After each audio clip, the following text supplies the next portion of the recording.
আসসালামু আলাইকুম।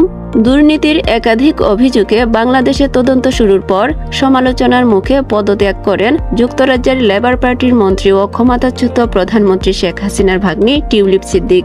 এবার তাকে দুর্নীতিবাজ হিসেবে আখ্যা দিয়েছেন মার্কিন নবনির্বাচিত প্রেসিডেন্ট ডোনাল্ড ট্রাম্পের ঘনিষ্ঠ মিত্র ও শীর্ষ ধনকুবের ইলন মাস্ক। সামাজিক যোগাযোগ মাধ্যম এক্সে স্থানীয় সময় বুধবার সন্ধ্যায় এই প্রতিক্রিয়া দেন ইলন মাস্ক। দুর্নীতির অভিযোগে আলোচিত টিউলিপ সিদ্দিকির পদত্যাগের বিষয়ে মারিও নাউফেলের একটি টুইট বার্তা শেয়ার করেছেন তিনি। সেখানে ইলন মাস্ক লিখেছেন, লেবার পার্টির শিশু কল্যাণ মন্ত্রী শিশু নিগ্রহকারীদের নিরাপত্তা দেয়, আর দুর্নীতি বিরোধী মন্ত্রী নিজেই দুর্নীতিবাজ। টিউলিপ সিদ্দিক যুক্তরাজ্যের অর্থ মন্ত্রণালয়ের অর্থনীতি বিষয়ক মিনিস্টার ছিলেন।